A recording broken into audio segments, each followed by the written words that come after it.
Pessoal, nós iríamos começar a descrição do Dr. Andrei Yefimich Hagin. Como nós sabemos, na literatura russa tem sempre esses nomes, né, que são distantes de nós, né, da nossa língua portuguesa. Então, vamos ler aqui. Parte 5, enfermaria número 6. Estranho boato. O Dr. Andrei Yefimich Hagin é uma pessoa admirável em seu gênero. Dizem que, bem jovem ainda, fora muito religioso. Preparara-se para a carreira eclesiástica e que, terminado o ginásio em 1863, pretendia ingressar na Academia Teológica, mas que o seu pai, doutor em medicina e cirurgião, riu dele com sarcasmo e declarou categoricamente que não o consideraria mais seu filho se ele fosse ser pope. Então, a palavra pope, se a gente fosse falar do inglês, é papa, né? Mas aqui é uma literatura russa. E aí eu fui pesquisar pope, aí tem até aqui a palavra russa, refere-se popularmente ao pároco ortodoxo, porque a gente, na Rússia, a população é majoritariamente ortodoxa.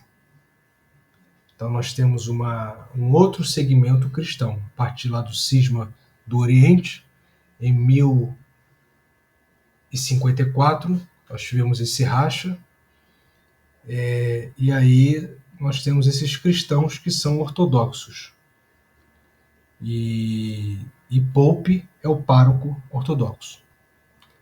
Não sei a que ponto isso é verdade, mas o próprio Andrei Yefimich confessou mais de uma vez que nunca sentira vocação para a medicina e para as ciências aplicadas em geral. Em todo caso, terminado o curso de medicina, ele não foi ser sacerdote. Não manifestava religiosidade e, no início da sua carreira médica, tal como agora, não lembrava em nada um eclesiástico. Isso aqui é a famosa crise na relação pai e filho. Pai, eu quero fazer uma coisa, aí o pai, não, tu vai fazer outra. Você vai ser o que eu sou ou você vai ser o que eu queria ser? Ou o que é melhor para você e vai te dar dinheiro? Tem um físico pesado, rude, de mujik. A gente falou essa palavra na leitura passada. Mujik, camponês russo, diante da Revolução de 1917, a Revolução Russa, né? Homem rude, do povo, com o seu rosto, a barba, os cabelos lisos e fortes, o corpo desengonçado, parece um taverneiro de beira de estrada, comilão, descontrolado, de caráter abrupto ou abrupto, né? Tem essa discussão. Então ele é corpulento, cabelos fortes, né? Devem ser volumosos e parece um taverneiro de taverna, né? Que é de aquela espécie de lugar onde se vende bebidas. Seu rosto é severo, coberto de veias azuis, os olhos miúdos, o nariz vermelho. De porte elevado e ombros largos, tem pés e mãos enormes. Infunde a impressão de que, dando um soco, poria para fora os bofes da vítima. Essa palavra bofe é uma designação genérica do pulmão. Então, a parte interna, né? Um soco bem dado, bem forte. As vísceras, o pulmão, né? Os órgãos, sairiam para fora. Mas tem um passo quieto, uma andadura cautelosa de quem se esgueira sempre. Esse verbo esgueirar, sair ou afastar-se cautelosamente, sem dar na vista.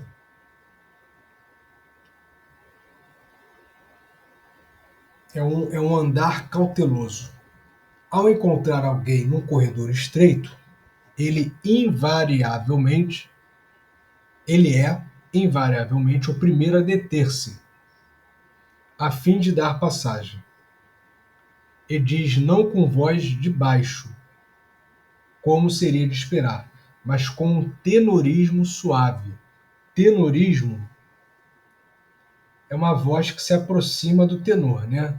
Mas essa palavra, perdão, tenorino, tenorino. Mas essa palavra também se remete a uma voz masculina de adolescente, com um registro mais agudo.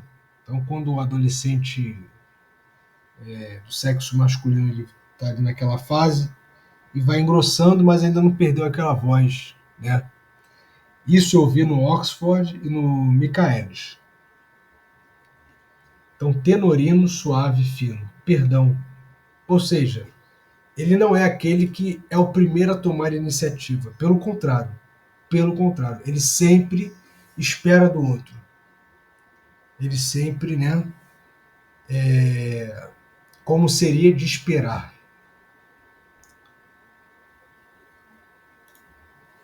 E sempre, ó, e a gente vê essa palavra, perdão. Por que pedir perdão? Né? Perdão não é com licença, é perdão. Tem no pescoço uma pequena inchação que o impede de usar colarinhos engomados e ásperos. E por isso se apresenta sempre com uma camisa macia, de linho ou algodão. De modo geral, não se veste como um médico. Usa há uns 10 anos o mesmo terno e as peças novas de roupa que costuma comprar na loja judia parecem nele tão usadas e amassadas como as velhas. Com a mesma casaca, ele recebe os pacientes, janta e faz visitas. E isso não por avareza, mas por absoluta desatenção para com a aparência. Então, ele não é uma pessoa preocupada com a aparência, uma pessoa vaidosa. Ele também ele não tem traços finos, ele não é uma pessoa com corpo esguio, né? Ele é corpulento, cabelos com volume, né? Então é uma aparência que fala um pouco dele, tá? A descrição de aparência é a descrição da pessoa, da sua identidade. Não usa roupas novas, né? Um terno, mesmo terno há 10 anos. Quando Andrei Yefimych chegou à cidade, a fim de tomar posse do cargo, a instituição devota, entre aspas, quando se coloca entre aspas, pode ser metaforicamente ou com ressalvas, né? A instituição devota estava numa situação terrível. Um odor fétido tornava difícil a respiração nas enfermarias, nos corredores e no pátio do hospital. Então, um lugar degradável, né?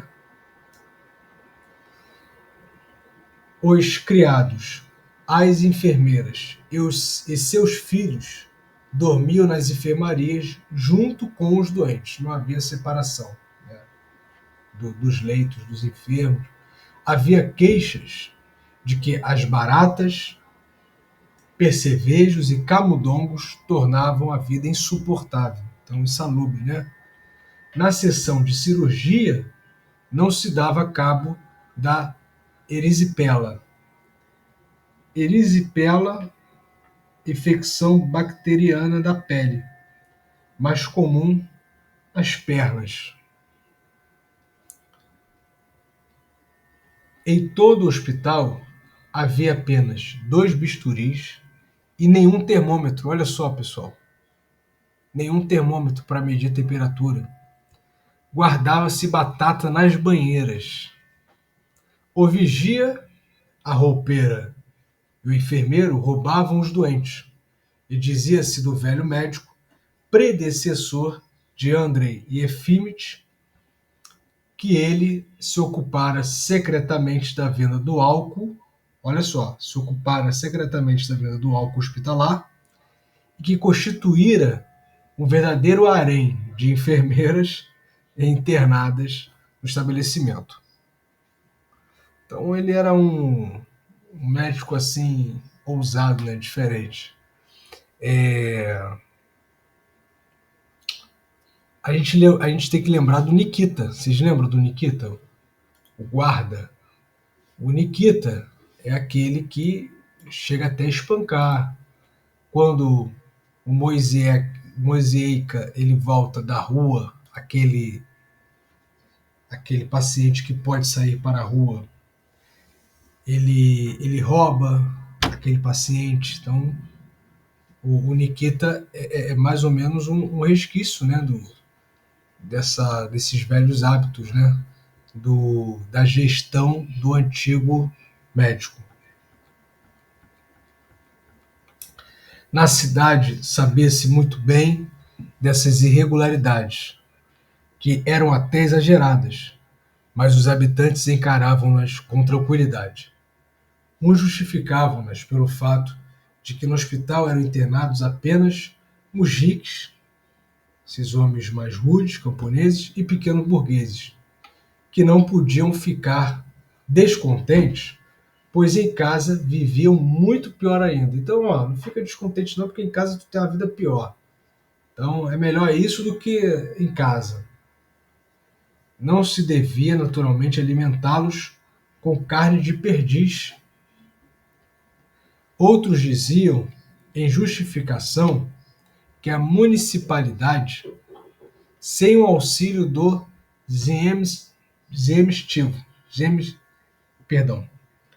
Zemstivo, pessoal, essa palavra aqui, eu fui procurar, pesquisar, Zemstivo também, sem o I, Zemstivo, sistema de administração local, introduzido em 1864 por uma das reformas do czar Alexandre II da Rússia. Organização, esse aqui foi um outro lugar, um dicionário. Organização fundiária com administração local. Então, existia essa espécie de sistema político onde Zemstivo era uma espécie de administração local, como se fosse ali um município, né?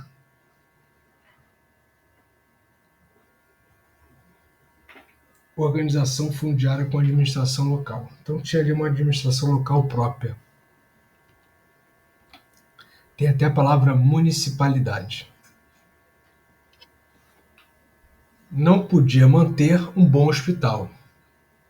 Então, havia uma justificação. Precisa de verba. Graças a Deus, se havia um, ainda que ruim. E o Zemstivo, recém-formado, não fundava um hospital, quer na cidade, quer na vizinhança, baseando-se em que a cidade já possuiu.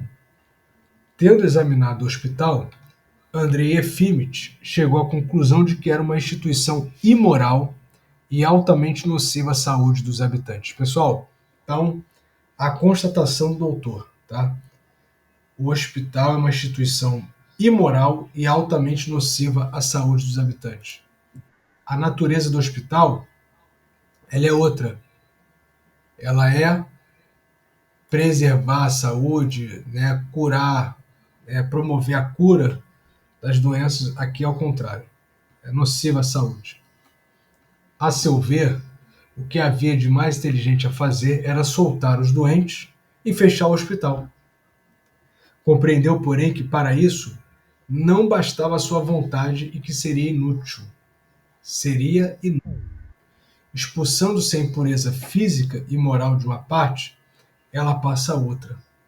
era preciso esperar que se desfizesse por si. Toda pessoa, quando chega numa área, chega numa função, numa profissão, num local de trabalho, ela almeja que aquilo ali se transforme, haja uma reforma, né? Depois ela vai perdendo um pouco as esperanças com o decorrer do tempo. Ademais, se as pessoas fundaram um hospital e toleravam em seu meio, queria dizer que este lhes era necessário. Os preconceitos e todas essas ignomínias, desonra, né? E baixezas do cotidiano são necessários, pois, com o passar do tempo, transformam-se em algo consistente, como o esterco em humus. O esterco, fezes em humus, né? Que até solo, né? Adubo, né? Terra. Não existe sobre a terra nada de bom que não tenha sua origem, que não tenha na sua origem alguma vilania. Então, ele acreditava nessa transformação, mas até de uma forma orgânica, né? Não existe sobre a Terra nada de bom que não tenha na sua origem alguma vilania, algum elemento ali na origem, na gênese, que fosse mal. Tendo aceitado o emprego, Andrei Efimych pareceu encarar as irregularidades com bastante indiferença. Pediu apenas aos criados do hospital e às enfermeiras que não pernoitassem mais nas enfermarias e instalou 2 armários com instrumentos. Mas o vigia, a roupeira, o enfermeiro e a erisipela cirúrgica permaneceram nos lugares primitivos. Pessoal, eu quero perguntar a vocês, o que vocês estão achando? Eu quero um feedback de vocês. Dani, tem algo a falar? O que você está achando dessa Lu? Eu posso falar? Pode. Eu acho que a leitura, nesse caso aqui, que é um conto, uma leitura rápida e o texto, né, é fluido, diferentemente de Hamlet, eu acho que a leitura precisa ser mais fluida. Tá bom. A gente vai lendo e aí quando você encontra uma palavra, uma outra, assim, que precisa dar uma parada, não precisa aí estar letra por letra, parágrafo por parágrafo, senão a gente não vai acabar esse texto nunca. E é um texto fluido, entendeu? É um texto bom de ouvir. Vamos lá. Então eu vou lá. Andrei Efimych ama extraordinariamente a inteligência e a honestidade, mas faltam-lhe o caráter e fé no seu direito para organizar junto a si uma vida inteligente e honesta. Decididamente, não sabe ordenar, proibir e insistir. É como se tivesse feito a si mesmo a promessa de não elevar jamais a voz e não empregar um modo imperativo. Para ele é difícil dizer me dê ou traga. Quando quer comer, tosse indeciso e diz à cozinheira: eu gostaria de tomar chá, ou eu gostaria de jantar. Está absolutamente acima das suas forças dizer ao vigia que deixe de roubar, enxotá-lo ou suprimir de vez esse cargo inútil, parasitário. Quando enganam Andrei Efimych, ou adulam-no, adular de bajular, ou dão-lhe para assinar uma fatura reconhecidamente falsa, ele cora como uma lagosta e sente-se culpado, mas ainda a si mesmo assina a fatura. Quando os doentes queixam-se da fome ou das enfermeiras rudes, ele fica encabulado e balbucia com ar de culpado. Está bem, vou verificar isso depois. Deve ser algum mal-entendido. Nos primeiros tempos, trabalhou com muito afinco. Recebia os doentes todos os dias, de manhã até a hora do jantar, operava e até se ocupava de partos. As senhoras diziam dele que era atencioso e adivinhava admiravelmente as doenças, sobretudo as de criança e as de mulher. Mas com o passar do tempo, a ocupação evidentemente enfadou-o com a monotonia e a inutilidade flagrante. Hoje se recebem 30 doentes e amanhã, quando menos se espera, juntam-se 35, depois de amanhã 40, e assim todos os dias, de ano em ano, enquanto a mortalidade no município não diminui e os doentes não param de vir. É materialmente impossível ministrar uma ajuda séria a 40 doentes, que vêm ao consultório desde a manhã até a hora do jantar, de modo que, mesmo sem querer, resulta disso um embuste. No ano de exercício do cargo, recebera 12.000 doentes. Quer dizer, raciocinando com simplicidade, enganara 12.000 pessoas. Não se podia também internar os doentes graves nas enfermarias e tratá-los de acordo com as regras da ciência, pois existiam as regras e não a ciência. Mas no caso de se deixar de lado a filosofia e obedecer pedantemente às regras, como os demais médicos, eram necessários, em primeiro lugar, asseio, limpeza, higiene e ventilação, em vez da sujeira, uma alimentação sadia e não um esqui de chucrute fétido. Essa palavra é uma sopa de repolho, mas aqui no caso é sopa de chucrute fétido, né? E bons auxiliares em lugar de ladrões. E para que impedir os homens de morrer se a morte constitui o fim normal e legítimo de cada um? O que é a questão de impedir, né? A medicina como um impeditivo. O que adianta a algum comerciante ou funcionário viver mais uns 5 ou 10 anos, mas se considera como objetivo da medicina o alívio do sofrimento, surge, sem que se queira, a pergunta: para que aliviá-lo? Eu vou dar uma parada depois desse parágrafo para a gente discutir isso. Em primeiro lugar, dizem que os sofrimentos conduzem o homem à perfeição.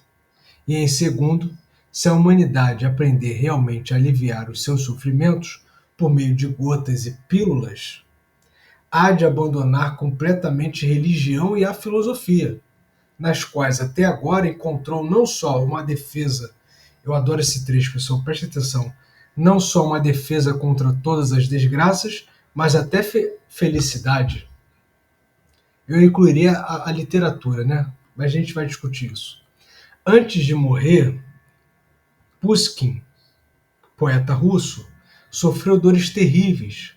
O coitado do Heine, Heinrich Heine, poeta alemão, o Pushkin ele é clássico na Rússia e o Heine é clássico, né, na poesia. Passou alguns anos deitado com paralisia. Por que então não deixar sofrer algum Andrei Efimich ou Matriona Savishna, que é uma figura, uma personagem de Guerra e Paz do Tolstói, cuja vida não tem sentido e seria completamente vazia, assemelhando-se à vida de uma beba, se não fosse o sofrimento. Essa Matriona Savishna, o Chekhov coloca aqui, personagem de Guerra e Paz do Tolstói, ela é uma serva idosa e devota da família Rostov. Ela seria o arquétipo da velha criada fiel, que foi símbolo da Rússia tradicional camponesa, religiosa e aparentemente moral. Neste caso aqui, neste momento aqui, seria essa figura de fidelidade rural, de devoção, porque ele até cita a religião, e de bondade simples, por ser uma criada, em contraste com esse ambiente brutal e negligente do hospital, esse cenário que ele descreveu anteriormente. Eu vou abrir para discussão sobre essa questão de devemos ou não ter sofrimento. Devemos ou não sofrer. Quem quer falar? Em primeiro lugar, tô me lembrando do SUS, né? Tá parecendo UPA Pois é, aqui no Rio de Janeiro de hoje. Como nada mudou, né? As coisas continuam mais ou menos a mesma coisa. Esse sofrimento é notório de todos. É o sofrimento do médico, é o sofrimento do município que não tem recurso, é o sofrimento dos pacientes, sofrimentos físicos, sofrimentos psíquicos, né? Todo mundo está sofrendo. Começou a literatura russa, bem-vindo, né? Aquela sofrência, para quem não para quem gosta do sertanejo sofrido, né? Vai começar a sofrência agora aí. Sofrido ou doído de escutar? Oi? Sofrido ou doído de escutar? Os dois. Sofrido e doído. É incrível como os livros de antigamente que a gente vem vendo, né? Parece que a gente está nos dias atuais de hoje, né? Porque, principalmente se tratando da saúde, é o que mais a gente vê, né? Perfeito. Foi no Fahrenheit, né? Da concha lá, aqueles enfermeiros lá tratando a, a esposa do bombeiro lá, a Moda Bangu, né? É, Sem perspectiva nenhuma de melhoras, né? E a gente está na atualidade de hoje, parece que a gente está vivendo a mesma coisa. perfeito. sim.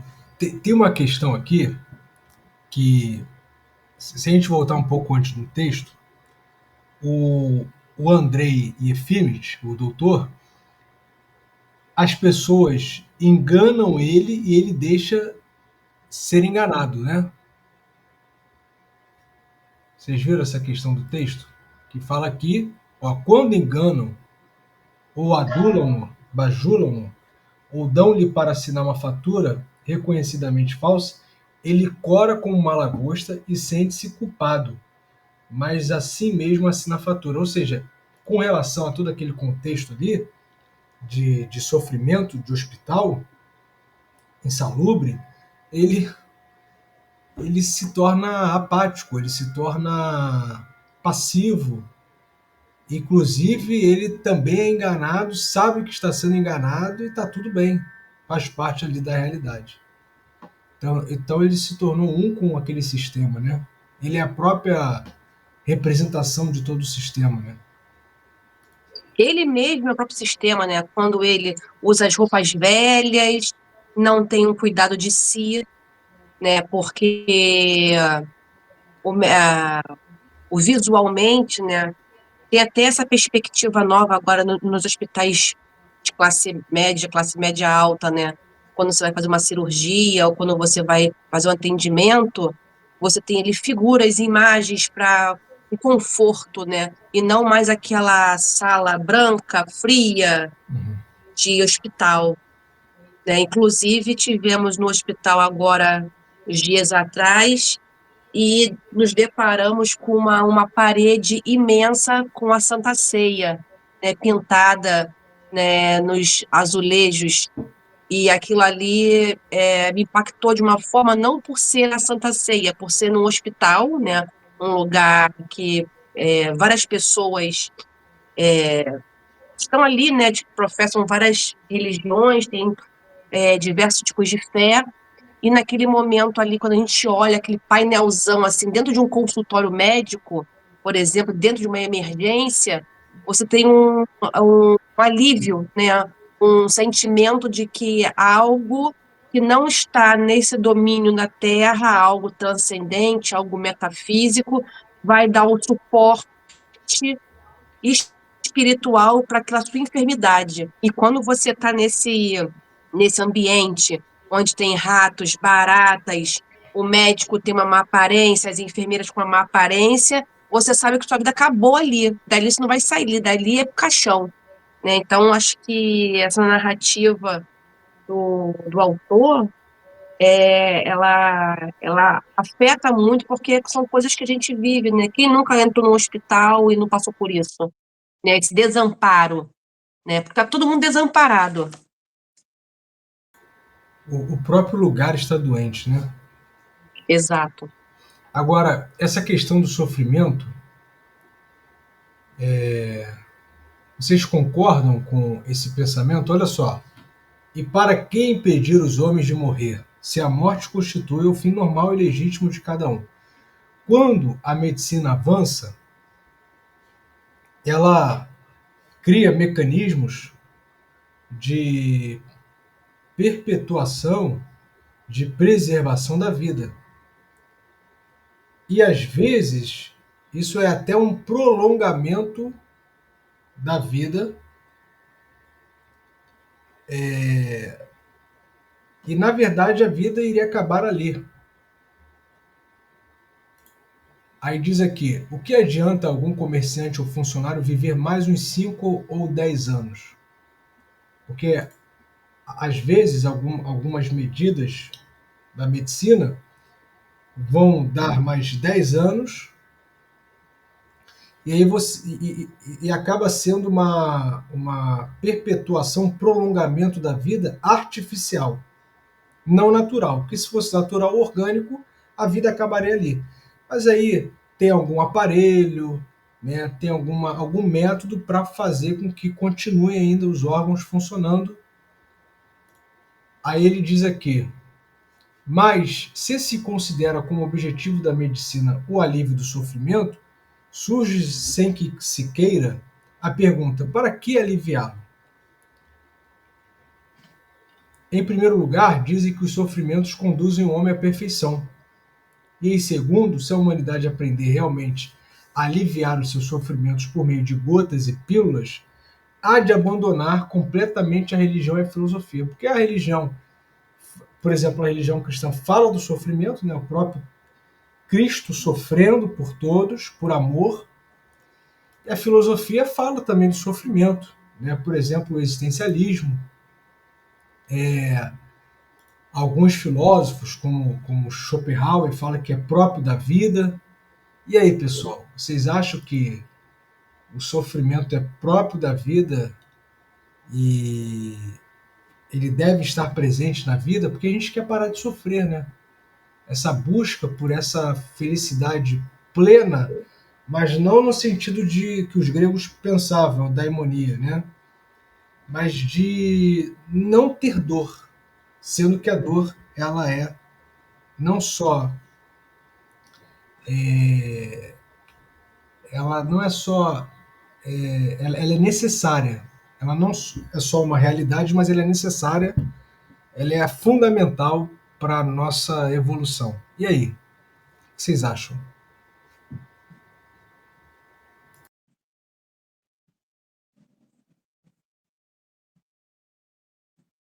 Sem Conforme querer você ser acabou de ativista. falar. Oi? Quem vai falar primeiro? Eu estava falando o seguinte, conforme você relatou agora, é necessário, né? Quem sabe algum aprendizado disso? Não tem como fugir, a gente sempre sabe que dor é dor, né? Dor é dor. É difícil de aceitar enquanto estamos sentindo. Eu estou aqui fraco, Tá. uma fraqueza. Mas não é importante a dor na vida? Lua? Eu achei essa sua fala aí um pouco espiritual, kardecista, né? Você ter que nascer para sofrer, passar alguns perrengues na vida para poder aprender. Aprender o quê? Eu quero saber, eu quero aprender o quê? Aprender a ser bom, como o cristianismo prega, essa parte aí do kardecismo que você vem, é uma questão de justiça, enfim, eu ainda não entendi, sabe? Não entendi ainda. E sempre, como eu falo dos hospitais russos, né? Deus me livre, né? Era uma coisa terrível. Aquilo ali, você entrava ali e saía ou louco ou morto. E até hoje na Rússia, eles ainda carregam sabe, essa tradição ruim, né? E aqui o conforto é bom para as pessoas que têm condições, né, de classe média alta para cima. Porque quem é pobre, quem não tem condições de pagar, a medicina hoje está muito corrompida pelo dinheiro, né? Você pode pagar, você tem um lugar agradável, confortável, um médico atencioso. Agora, se você não tem, aí você está fadado a ficar com medo, né, dentro do hospital. Quem já foi dentro do Souza Aguiar, na emergência, sabe o que eu estou falando. É isso.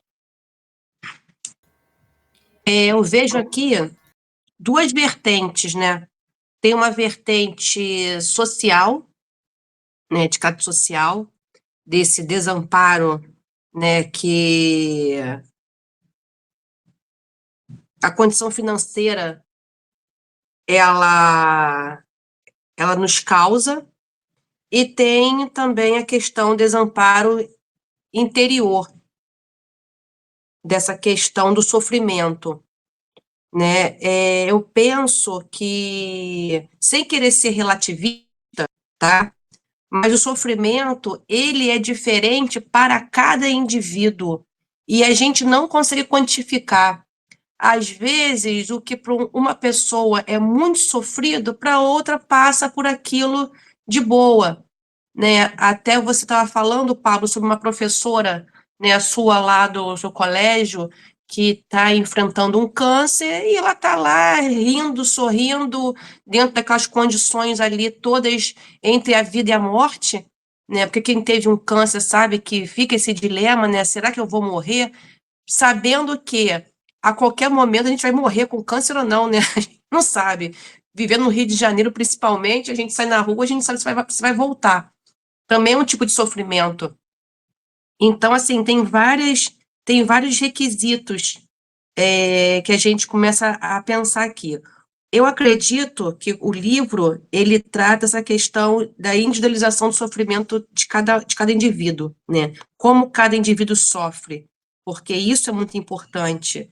E a gente precisa respeitar essa questão do sofrimento de cada pessoa. Então, eu acho que o livro, mais do que uma questão social, um sofrimento social, está mergulhado também num sofrimento da psique humana, que é preciso sofrer. Foi como a Lu falou, é preciso sofrer? A gente precisa sofrer? Por que que o medicamento é um alento, né? Porque se a gente for pensar que se é necessário que a humanidade aprenda realmente a sofrer, então se eu passar mal, não vou me tratar e vou morrer e acabou. Fica sem sentido também a vida. Então, eu acho que essa dualidade, esses paradoxos que vão atravessando esse dilema que está acontecendo aqui, né, que são diversos dilemas acontecendo ao mesmo tempo, que faz essa reflexão.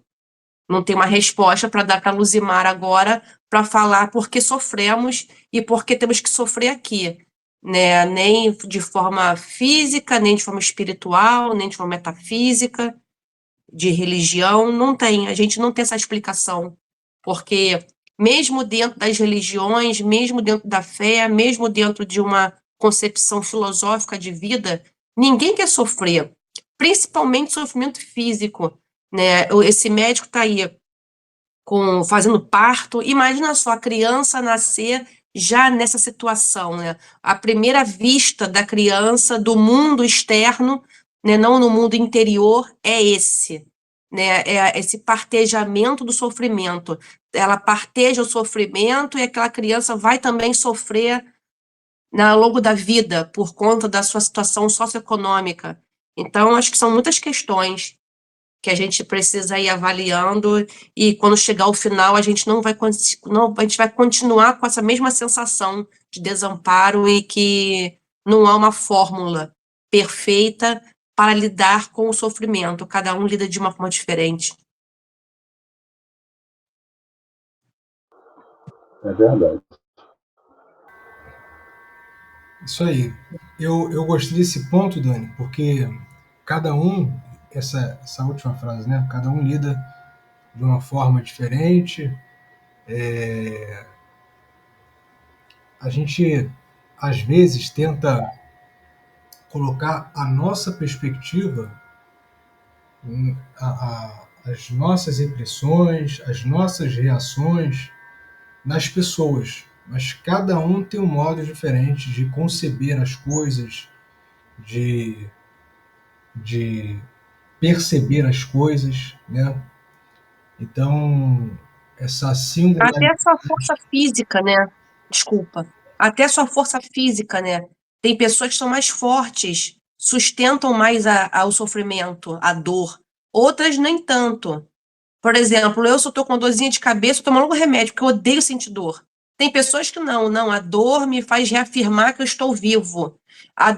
Eu já ouvi isso do meu pai. Eu adoro sentir dor, porque quando eu tô sentindo dor, eu estou vivo. Olha que maluquice, né? Mas é a perspectiva dele. Eu não, qualquer dor que eu sinto, eu tomo logo um remédio, eu extirpo a dor a qualquer preço. Então, é ruim, é bom? Para mim funciona, para ele não. Então, tem pessoas que são mais resistentes à dor, outras não. Então, são questões físicas, psíquicas, sociais e individuais dentro de um indivíduo só. Então, assim, mensurar isso acho que é complexo demais. Sim. O seu pai, ele é de uma linha filosófica, ele não sabe. Ele tá ali, ele é um filósofo em potencial e não sabe. Mas é isso. Então são biotipos. Cartesiano, né? Hã? É cartesiano, né? Não, cartesiano não, ele é um existencialista, niilista, mais, né, para o pessimismo, É verdade, verdade. fatalista, né? Mas o, são biotipos diferentes, né? Como a Dani falou, né? Biotipos diferentes, temperamentos diferentes, constituições cerebrais diferentes, neurológicas, né? Constituições neurológicas diferentes, que vai ali estabelecer o temperamento de cada um, o sentimento de cada um. A pessoa que é mais alegre, ela vai tentar, o cérebro lá, a mente vai ter um mecanismo para fazer com que ela enfrente com mais alegria, afaste a tristeza. Então, tem essas diferenças. Agora, só respondendo a Lu, o texto que propõe isso, eu sei que o kardecismo ele fala sobre isso, a questão de você sofrer e você evoluir, né? É uma questão também do budismo. O Siddhartha Gautama, ele era uma espécie de príncipe e ele vivia muito bem, né? E o pai dele planejou que ele não tivesse acesso a nenhum tipo de infelicidade, de tristeza e de frustração. Então ele cresceu naquele meio, ele casou, teve filhos, só que ele percebeu que aquilo ali para ele, agora eu faço essa ênfase, né, depois da fala da Dani, para ele era insuficiente. E ele acabou saindo daquele contexto e a primeira coisa que ele foi atrás é o sofrimento. Ele quis passar a fome para entender o que é a fome. Ele quis ter uma experiência maior, aumentar o seu horizonte, a sua cosmovisão de mundo, o seu horizonte de percepção do mundo. Então, sabia o que era isso, só que aí ele começou a, a padecer por causa dessas experiências. E aí ele encontrou em um momento o equilíbrio, não é nem um extremo, a felicidade plena, né? A felicidade no sentido de não sofrimento, né? O sofrimento como não ser, e nem também o outro lado. Ele viu que o equilíbrio, né? Tem até a metáfora da corda, né? A corda do violão, por exemplo, ou do arco que lança a flecha, ela precisa estar tensionada. O arco de Apolo, por exemplo, ela precisa estar tensionada nos dois opostos. E ela tem um momento ali de tensão exato para emitir uma nota. Ela não pode estar frouxa, nem pode estar muito esticada, senão arrebenta. É como se fosse muito sofrimento arrebentasse, mas também não pode estar muito frouxa, senão ela fica frouxa, né? Então ela precisa estar no momento certo ali. Eu acho que tem essa metáfora também no budismo, a partir das experiências de Buda, de Siddhartha Gautama. Mas a gente está falando aqui de um sofrimento pedagógico, esse sofrimento que mostra a natureza do mundo. Porque quando a gente falou aqui, a gente leu o texto, e a Dani também falou isso, são tipos de sofrimento. Então tem o sofrimento físico, tem o sofrimento mental, emocional, tem o sofrimento social, aquele contexto ali do hospital é um sofrimento, né? Então são tipos de sofrimento, você tem mais de um tipo de sofrimento. E aí, o que o texto quer colocar é essa necessidade para se eliminar o sofrimento, né? E o que seria do mundo, né? A frase aqui, a última frase do parágrafo,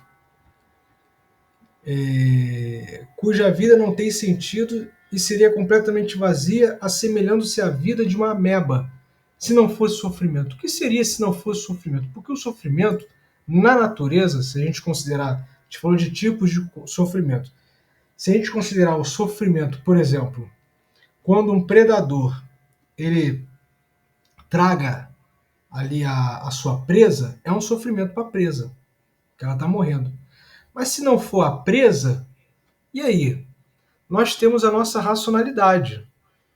A gente pode até desenvolver um alimento para o predador, um alimento sintético. Hoje se fala muito em carne sintética, artificial. Mas se não fosse a ingestão de carne, nós não teríamos expandido, né, o nosso cérebro e nós não teríamos alcançado a racionalidade. Então, nós comemos o cozimento de carnes, após a descoberta e o manuseio do fogo, fez com que nós pudéssemos expandir. A própria natureza ela é hostil, ela tem sofrimento, né? Você tem fenômenos por exemplo, quando você tem um parasita, você é um hospedeiro, ali é um sofrimento para o hospedeiro, mas ali também é a vida. Há todo um ecossistema que precisa um do outro, são elementos, né? Então, assim, uma planta que mata a outra, essa realidade natural, né? A própria criança, quando a mãe vai parir, no ambiente intrauterino, é muito bom.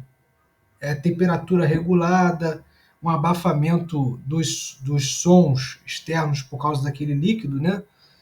E a placenta que alimenta, quando ela sai ali do corpo da genitora, é uma espécie, é sofrimento mínimo, tá? Mas é uma espécie de sofrimento. Ali que tem o choque térmico, tem os sons, aí ela grita, e quando ela grita e chora, ela está viva, então o choro, né, como diz o filósofo pai da Dani, o choro, eu estou vivo, né? Se não chora, aí o médico fica preocupado, né? O obstetra ali fica, sacode a criança, dá uns tapas na criança, porque tem que gritar e chorar, chorou, está vivo. Então, faz parte da nossa experiência humana, né? Agora, tem sofrimento que... E os autores russos, eles lidam com sofrimento. Por causa do próprio... Até a Lu falou, né? O próprio contexto da Rússia. Então, eles lidam com sofrimento. Eles são famosos por causa disso, porque eles mostram que a vida não é um mar de rosas. A vida, ela também é trágica. Ela é pesada, né? Mas é isso. Então, é uma questão. A medicina ela quer tirar totalmente o sofrimento físico, mental, no caso ali é mental, né? É uma ala psiquiátrica. Mas e aí? Né? Qual é o papel da filosofia que fala sobre o sofrimento, ou da religião que nos coloca uma esperança até pós-morte? Né? Mas é isso. Uma reflexão. Respostas, a gente não dá, assim, conclusivas, determinadas. Mas continuemos. Oprimido por tais pensamentos, Andrei Jefimych deixou pender os braços e parou de frequentar o hospital diariamente. Então, ele estava oprimido por aqueles pensamentos. Parte 6. Eis como passa a vida. Costuma levantar-se por volta de 8 horas, veste-se, então, e toma chá. Em seguida, senta-se para ler em seu escritório ou vai ao hospital. Já não frequenta mais diariamente.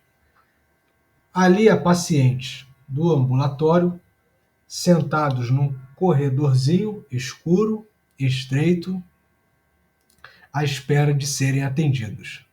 Junto a eles, correm enfermeiras e criados batendo os tacões das botas no chão de tijolo.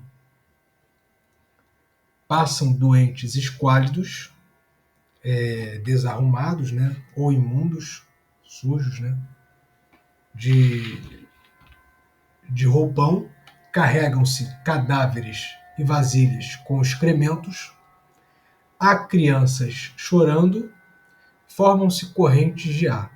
Andrei Jefimych sabe que tal ambiente é uma tortura para doentes febris, tísicos, de tuberculose, né, e impressionáveis em geral. Mas que fazer? Então, é um ambiente torturante. É recebido no consultório pelo enfermeiro Sergei Sergeich, homem miúdo, gordo, de rosto rechonchudo, barbeado e bem lavado, de gestos suaves, harmoniosos como um bom enfermeiro, de terno folgado e novo, e que mais parece um senador que enfermeiro. Possui na cidade uma vastíssima clientela, usa gravata branca e se considera mais competente que um médico, que não tem pacientes particulares. A um canto da sala há uma grande imagem num oratório com uma pesada lâmpada votiva. Ao lado, uma imagem de dobrar, coberta de pano branco. Nas paredes, retratos de arcebispos, uma vista do mosteiro de Sviatogorsk e coroas de centáureas azuis secas. Centáurea são plantas, né? Plantas herbáceas, semelhantes a cardos. No Brasil, essa planta ela é chamada de botão de solteiro. Botão de solteiro. Sergei Sergeich é religioso e ama as pompas do culto. A imagem foi colocada ali por sua conta.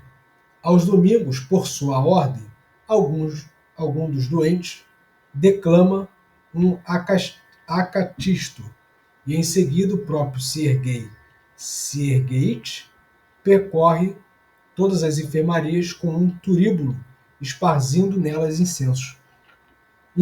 Eu vou pedir para a Dani falar sobre acatisto. Você pode? Ou turíbulo, ou os dois, né? Sim, é simples. O acatistos, ele é uma oração que acatistos é estar de pé. É uma oração de pé, que as igrejas orientais, no caso aqui a ortodoxa, né, ela tem essa tradição.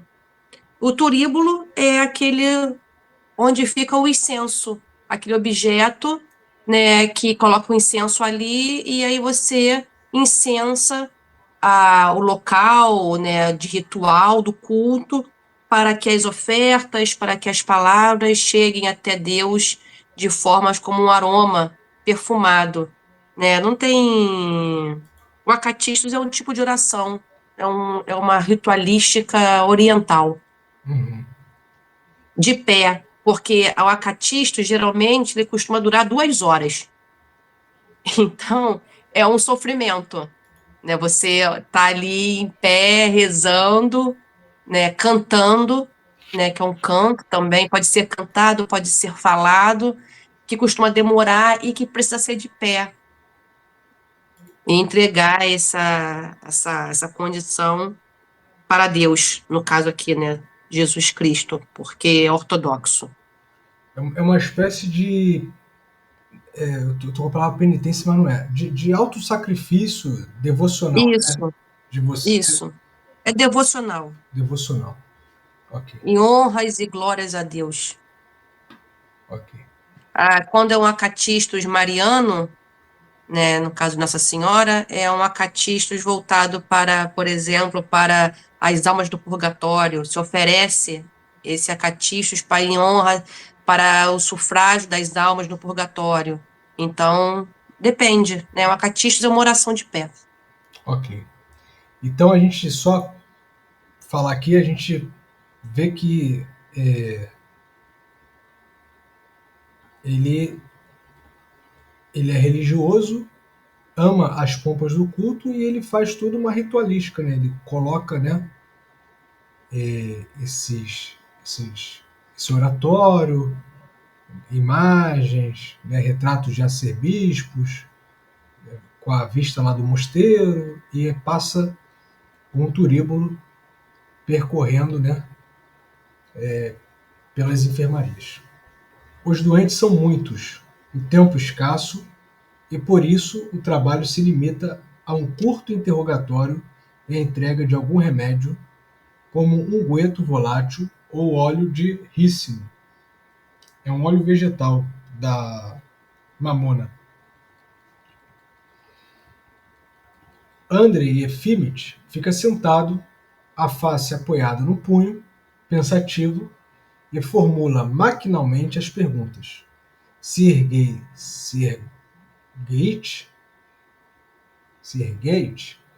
fica igualmente sentado, esfrega as mãozinhas e de raro em raro intervém na conversa. Sofremos doenças e necessidades porque, diz ele, rezamos mal a Deus misericordioso. Sim,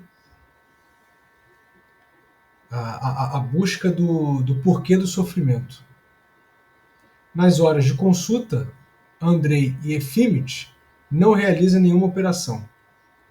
Há muito já se desacostumou delas, e a vista de sangue lhe dá um desassossego desagradável.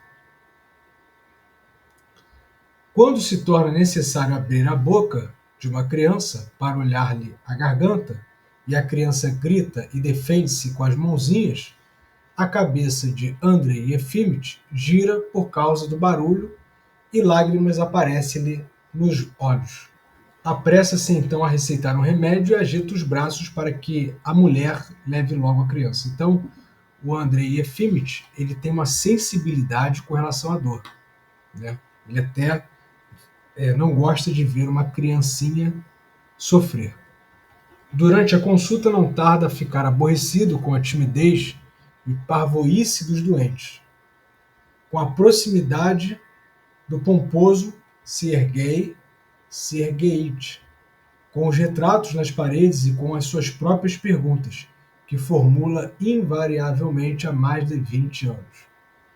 E ele se retira depois de atender a 5 ou 6 doentes, os demais são atendidos na sua ausência pelo enfermeiro. Chegando em casa com um pensamento agradável de que, graças a Deus, há muito tempo não possui mais clínica particular, Andrei Efimit senta-se sem tardança à mesa do escritório e começa a ler. Então, o prazer do médico é ir para casa ler. Ele fica ali até com sentimento de, não sei se vocês perceberam, de querer sair, fugir do hospital. Atende e tal, e até o próprio enfermeiro que atua com ele não suporta ali o enfermeiro e tem esse É a sentimento. fuga dele, né? É a fuga Aquele dele, terror, né? é a fuga dele, do sofrimento.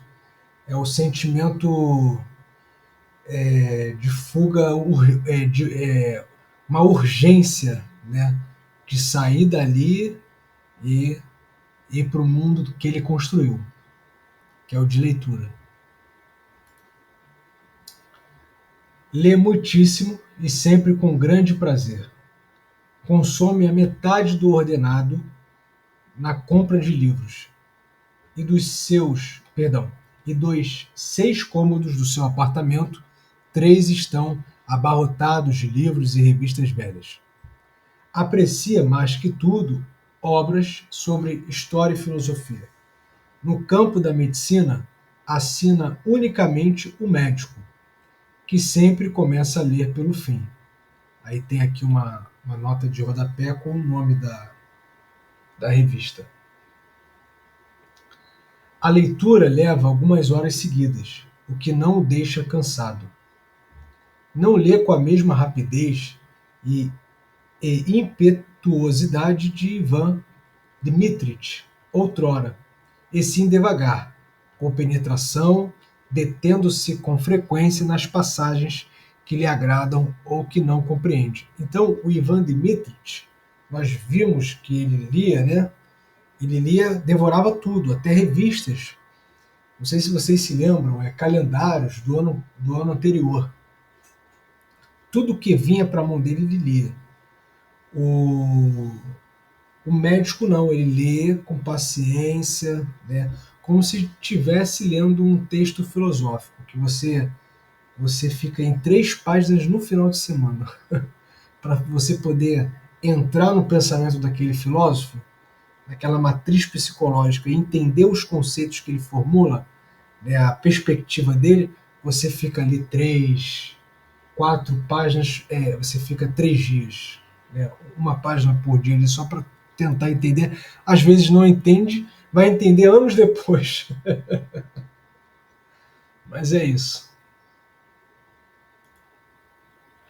Junto ao livro, há sempre uma bilha de vodka, uma garrafa, né? E um pepino azedo ou maçã em conserva, sem prato, diretamente sobre a toalha. Cada meia hora, sem tirar os olhos do livro, ele enche um cálice de vodka e bebe, depois apalpa sem olhar o pepino e morde um pedacinho. Às 3, aproxima-se cautelosamente da porta da cozinha, tosse um pouco e diz: Dariutka, eu gostaria de jantar. Tem uma nota de rodapé. Vamos dar uma olhada. Diminutivo de Daria, no russo.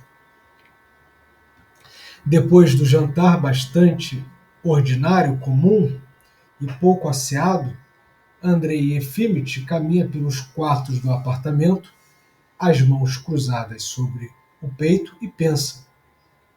Batem 4 horas, depois 5 e ele não para de caminhar e pensar. De raro em raro range a porta da cozinha e aparece nela o rosto vermelho, sonolento de Dariutka. Andrei Efimych não está na sua hora de tomar cerveja? Pergunta ela, preocupada. Não, ainda não é hora, responde ele. Eu vou esperar. À noitinha vem geralmente o chefe dos Correios, Mikhail Averyanitch, a única pessoa na cidade cuja companhia não pesa a Andrei Efimych.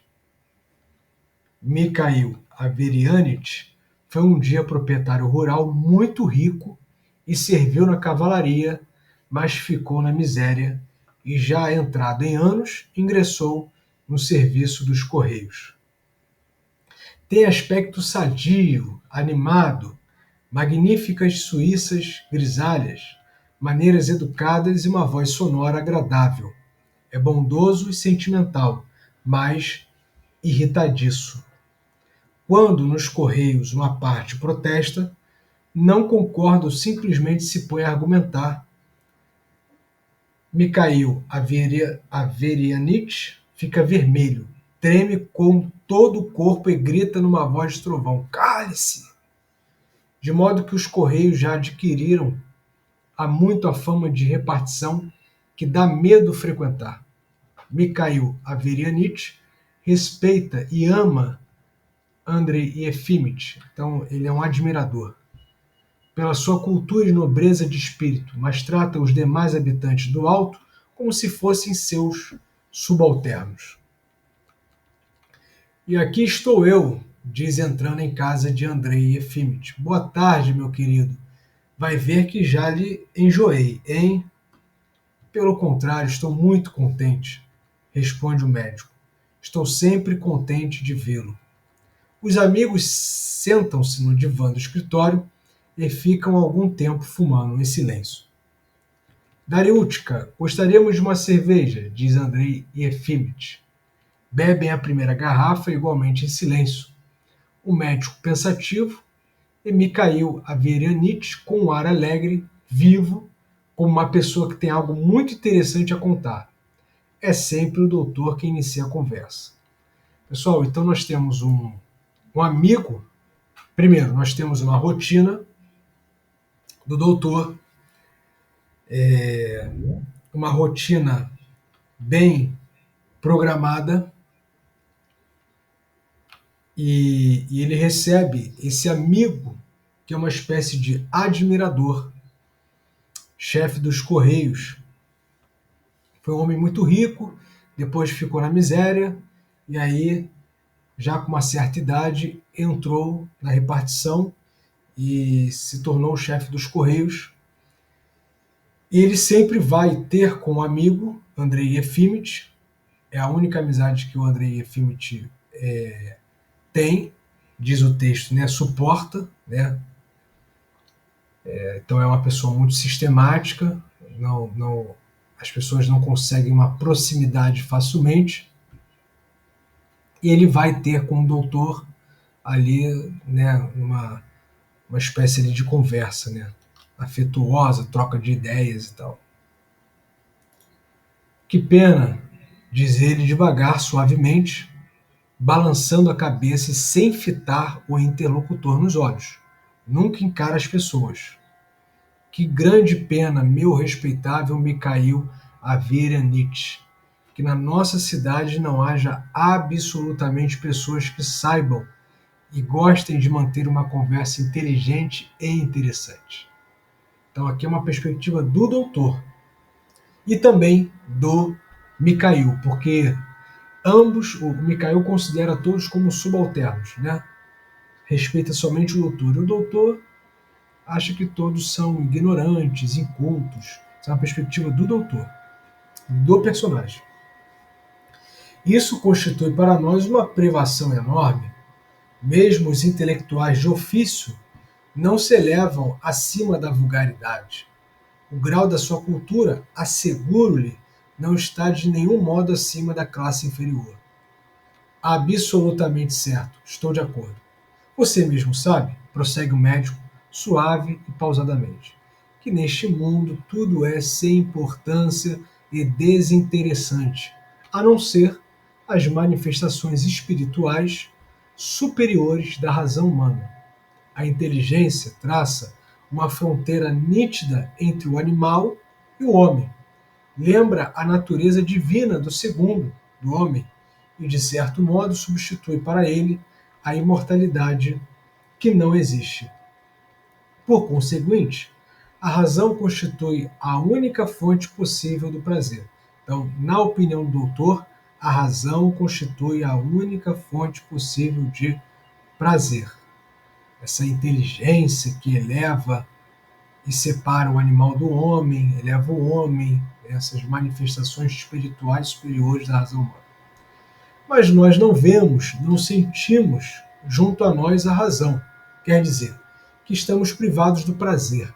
É verdade, nós temos livros, mas isso não é de modo algum o mesmo que uma conversa viva, que o trato humano. Se me permite fazer uma comparação tanto infeliz, os livros são as notas de música e a conversa o canto. Os livros são as partituras, né? E a conversa, como nós estamos fazendo aqui, esse encontro aos sábados, né? O canto, a gente está cantando aqui.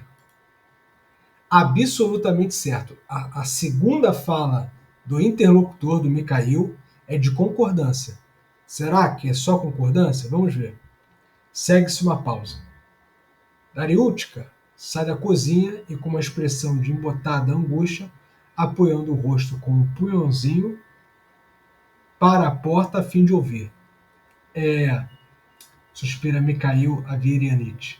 Você quer encontrar inteligência nas pessoas de hoje em dia? E ele conta como outrora se vivia saudável e alegremente, de maneira interessante, que classe intelectual inteligente existia um dia na Rússia e quão alto ela situava as noções de honra e amizade. Emprestava-se dinheiro sem nota promissória e considerava-se uma vergonha não estender a mão, a fim de ajudar um companheiro necessitado. E que campanhas militares houve, então, que aventuras e combates, que amigos, que mulheres, e que terra admirável era o Cáucaso. Cáucaso é uma região da Europa Oriental, entre o Mar Negro e o Mar Cáspio. A mulher de um comandante de batalhão, mulher bem estranha, vestia uniforme de oficial e partia ao anoitecer para as montanhas sem guia. Conta-se que nos Auís, nota de rodapé, o Aul é uma povoação de montanheses do Cáucaso. Pessoal, todas as palavras em russo aqui eu estou falando como, né, um falante de língua portuguesa, né? Não na pronúncia exata como falante de língua russa. Tinha um romance com certo... Conta-se que nos Auís tinha um romance com certo príncipezinho, né? Essa mulher mulher de um comandante de batalhão, vestia esse uniforme de oficial.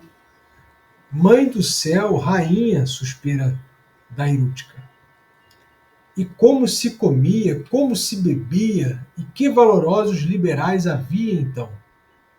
Andrei Efimych escuta-o,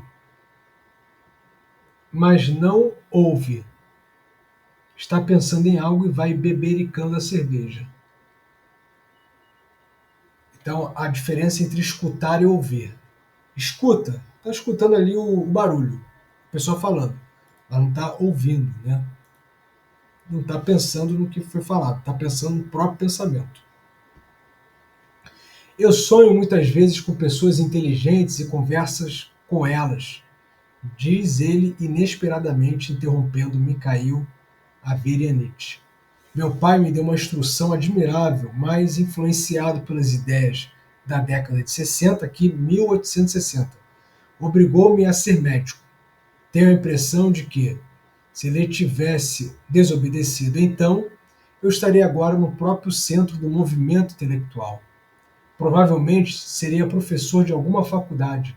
Está claro que a inteligência também é passageira, mas você já sabe porque tenho por ela um fraco, uma fraqueza. A vida é uma triste armadilha. Então aqui mais um elemento do pensamento do doutor. Quando o homem de pensamento alcança a idade viril e atinge uma consciência lúcida, ele se sente involuntariamente como que apanhado numa armadilha, da qual não há saída. Aqui o dilema. De fato, contra sua vontade, ele é chamado por certas casualidades do não ser para a vida. Para quê? Ele quer conhecer o sentido e a finalidade da sua existência, e não lhe dizem nada, ou então dizem bobagens. Ele bate a porta e ninguém lhe abre. A morte chega e é também contra a sua vontade. Pois bem, assim como na prisão os homens ligados pelo infortúnio comum sentem-se aliviados quando se reúnem, assim também na vida não se percebe a armadilha quando as pessoas que tendem para a análise e as generalizações reúnem-se e passam tempo na troca de ideias livres, altivas. Neste sentido, a inteligência constitui um prazer insubstituível. Absolutamente certo. Então, o interlocutor ele só concordando. O que o doutor falar tá tudo certo, né? Não está certo parcialmente, está absolutamente certo. Mas a gente vai dar uma pausa já já para discutir sobre essas ideias do doutor. Não fitando o interlocutor nos olhos, doce e pausadamente, Andrei Efimit continua a falar das pessoas inteligentes e das conversas com elas, enquanto Mikhail Averyanitch ouve-o com atenção e concorda. Absolutamente certo. Mas você não acredita na imortalidade da alma? Pergunta-lhe de repente o chefe dos Correios. Porque ele falou isso, né? Não, meu respeitável Mikhail Averyanitch, não creio e não tenho fundamento para crer. Também eu tenho dúvidas, confesso, mas é verdade, tenho o sentimento de que nunca vou morrer. Aí penso comigo mesmo, velho traste, já é tempo de morrer. Mas na alma certa voz me diz, não creia, você não morrerá. É até uma fala cristã, né? Tá na nossa cultura, tá intrínseco em nós, né? Na nossa tradição. Que a gente não vai morrer porque, né? Existe uma vida após morte e tal. Mikhail Averyanitch sai pouco depois das 9, vestindo a peliça na antessala, diz com um suspiro: em que lonjuras nos atirou o destino, o mais lamentável é que será preciso também morrer aqui. Pronto. O que vocês acharam, pessoal, desse pensamento do... A gente vai terminar por aqui. E no próximo sábado a gente começa essa parte 7. O que vocês acharam? Vou voltar um pouco aqui no pensamento dele. É uma percepção da sociedade que ele está vivendo que eu acho que não está determinada e presa apenas na sociedade que ele viveu, no contexto que ele estava. Eu acho que tem um pouco, a gente não consegue rastrear isso, mas tem um pouco da própria...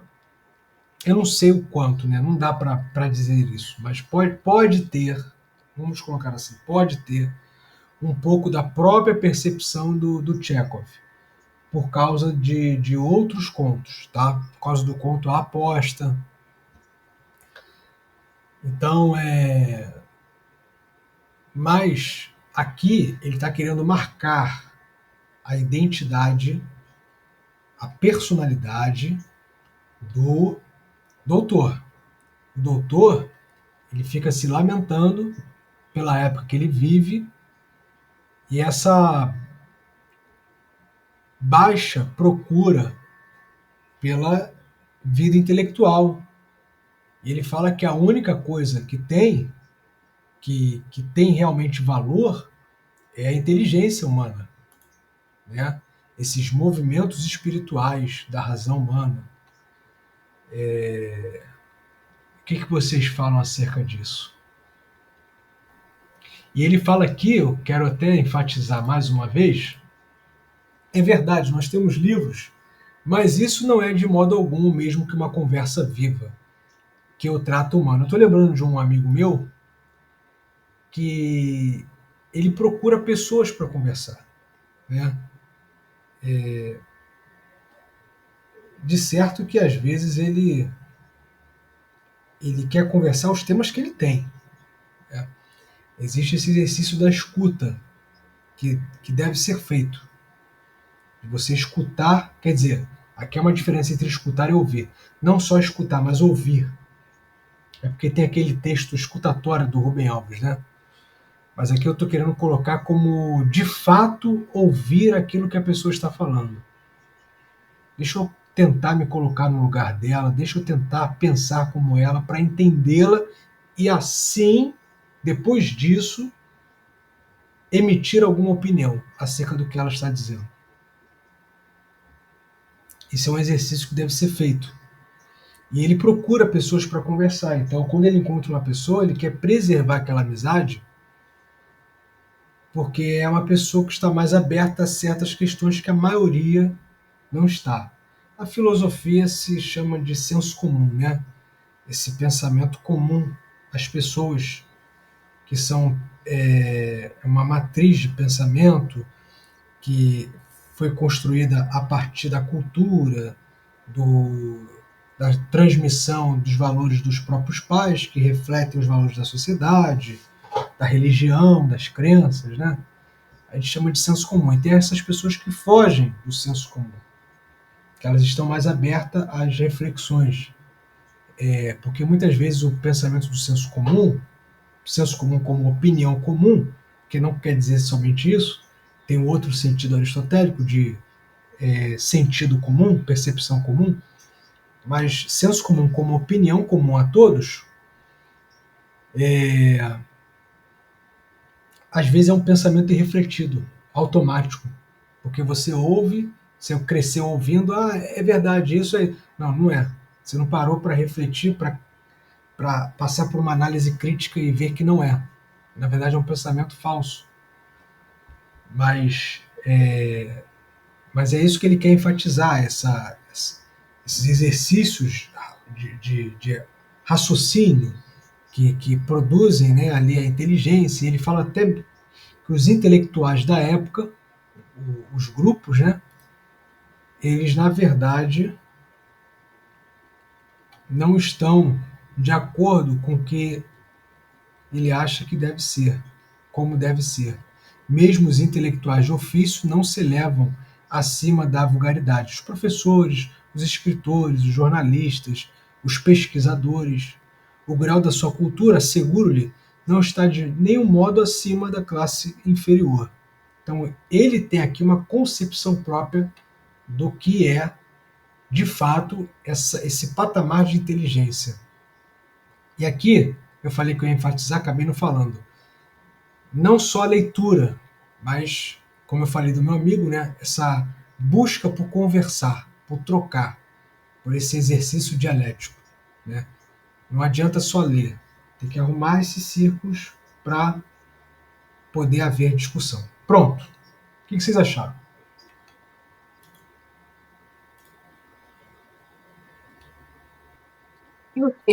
Desculpa, eu tô presa ainda no homem infeliz. O médico é um homem infeliz.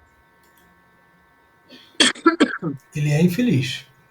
Sim. Eu tô presa na infelicidade dele, porque essa questão da rotina, essa urgência de sair do local de trabalho para a fuga dele, que é a leitura, essa questão de ter esse único amigo pelo qual ele conversa, e eu não sei ainda que no texto vai trazer ou não, ele traz questões que são convenientes ao pensamento do carteiro, né, do chefe lá dos Correios, e se ele traz esse tipo de conversa para manter esse amigo por perto, porque se de repente ele traz uma conversa que não vai ser de agrado do Mikhail, ele pode perder esse único amigo, né? Esse único momento que ele tem da dialética, como você mesmo falou agora, né? Porque ele tá só com as notas de música,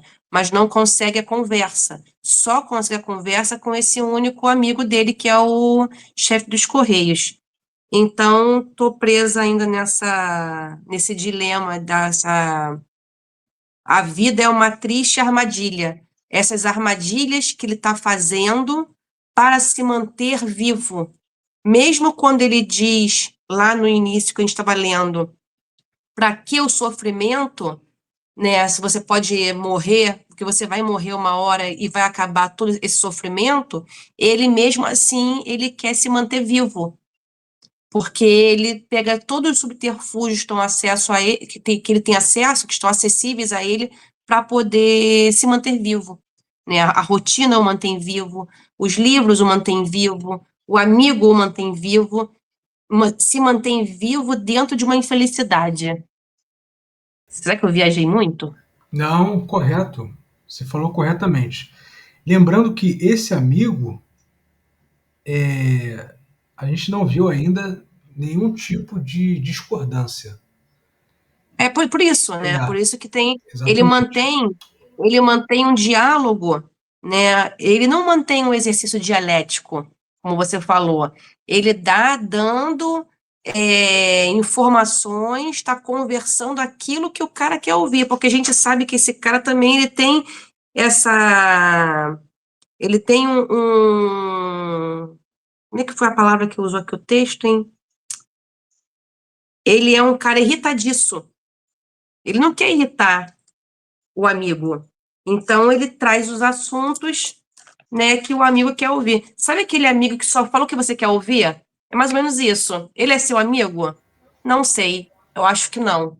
Eu acho que quando não há a dialética entre as pessoas, né, a concordância e a discordância, ela faz parte das relações sadias, né? Se não tem essa divergência, não é sadio. Eu acho que é uma coisa mais, como é que se diz? Patológico, né? De manter aquela pessoa ali perto dela o tempo inteiro, porque é o único. É como se fosse um cipó, entendeu? É como se fosse o cabelo no mar. Isso aí. É uma zona de conforto. A gente não sabe. Na verdade, a gente sabe. A conversa ali é mais uma encenação para alimentar o ego, de certa forma, do doutor, do que uma conversa dialética. Porque o interlocutor não discorda. Ele só vai concordando, ele só vai é, apoiando. Não tem esse problema do chat GPT, que o chat GPT, ele é verdade, ele concorda com o usuário. Então, o interlocutor ele vai ali afirmando, apoiando o pensamento do doutor. Não é uma conversa de fato dialética, uma discussão sobre um tema. Né? E o pensamento do doutor, embora eu tenha usado essa palavra encenação, né, onde eles ali estão fazendo uma espécie de figuração, e o doutor alimentando o seu próprio ego, expondo o pensamento e tendo concordâncias da plateia, o, o, o doutor também está emitindo pensamentos que possui, né? Aqui, ó, esse trecho aqui. Quando o homem de pensamento alcança a idade viril e atinge uma consciência lúcida, ele se sente involuntariamente como que apanhado numa armadilha, da qual não há saída. De fato, contra sua vontade, ele é chamado por certas casualidades do não ser para a vida. Para quê? Ele quer conhecer o sentido e a finalidade de sua existência. De fato, pela leitura, pela reflexão, o doutor ele alcançou um patamar de pensamento sobre a existência. E como a Dani falou, foi a primeira coisa que ela falou agora, vendo aquele sofrimento, isso tudo acaba sendo uma espécie de reflexão para ele, né? E que ele não vê saída. Então ele acaba ali montando uma espécie de incubadora existencial, né? Então ele não consegue sair disso. Ele reflete, ele pensa e ele vê aquela situação e ele, como um ser pensante que faz análise crítica das coisas, ele acaba sofrendo, sofrendo. E aí, pessoal, mais alguém? O microfone está aberto. Ó, pessoal, então vocês lembrem-se disso, né? Tenham isso em mente para o próximo sábado, essa questão do cenário que foi colocado, descrito, que é o hospital insalubre, né? As pessoas com uma conduta assim de que até prejudica outras, né? E todo aquele cenário de horror que afeta o próprio médico. A questão também dele ser uma pessoa passiva mediante a tudo aquilo, as pessoas inclusive enganando ele sabendo e deixando ser enganado, e, e tudo aquilo formando uma crise existencial onde a atitude dele, o ato de fuga, é ir para casa e ler e ter um interlocutor que concorde com todo o pensamento que ele pronuncia. Então, esse é o cenário que ficou para nós hoje, tá bom? A gente vai encerrar agora a leitura até sábado que vem. Tá bom, pessoal? Até sábado. Queria mandar um abraço para Deilton, que tá aí. Adeilton, ó, tá quietinho, mas eu tô te vendo daqui, hein? Não é a Deilton, não. É a Ângela, nossa médica. Ah, é a Ângela? É a Ângela. Inclusive, a Ângela pode falar. A Ângela, ela sabe mais da área do que a gente, né? Da área médica. Eu até ia falar isso lá no meio da leitura. A Ângela pode emitir aí suas opiniões, porque A gente tá falando aqui um monte de besteira, né? pode contrapor a gente também, ô Ângela, porque você sabe mais do que a gente, você vive toda essa Vai falar, realidade. vocês estão todos errados. Não, não está ninguém errado, não, está tudo certo. É porque há uma curiosidade sempre sobre como se comporta o médico diante de todas as adversidades e pessoas que ele encontra diante de si. O que eu posso dizer é que como eu tenho já muito tempo nessa profissão, muda muito de acordo com a sua idade. Quando eu era mais nova, eu tinha uma adrenalina enorme para trabalhar no CTI, trabalhava direto, era muito bom. Então, conforme os seus hormônios, a sua idade, você vai criando e não fica só, não tem como ficar só. Depois que você vai ficando com mais prática, todo mundo fica velho, né? Hoje em dia, eu sinto assim, Hoje em dia eu sinto uma tristeza grande de ver aqueles pacientes como eu sou pneumologista, aqueles pacientes que fumaram muito na década de 60, 70, que antes eu não via isso, eu via mais o paciente já agudizado, era mais doente. Hoje em dia eu sinto que o paciente em si, quando vai à consulta, pelo menos é o que eu vejo. Vai com qualquer coisinha, ele vai à consulta, porque ele tem o plano de saúde, ele paga caro, então ele quer aproveitar e gastar o plano de saúde. Mas para a gente, fica com uma cronicidade que é difícil. Então tem que entrar com a filosofia, tem que entrar com a psicologia, para entender que tipo de paciente que você está atendendo hoje. Então, hoje eu atendo muita gente velha, por isso que muita gente foi fazer geriatria, eu não fui fazer, mas a gente tem que ter um psicologismo muito grande para atender esse pessoal mais crônico, com menos doença até, mas o medo da morte está sempre presente.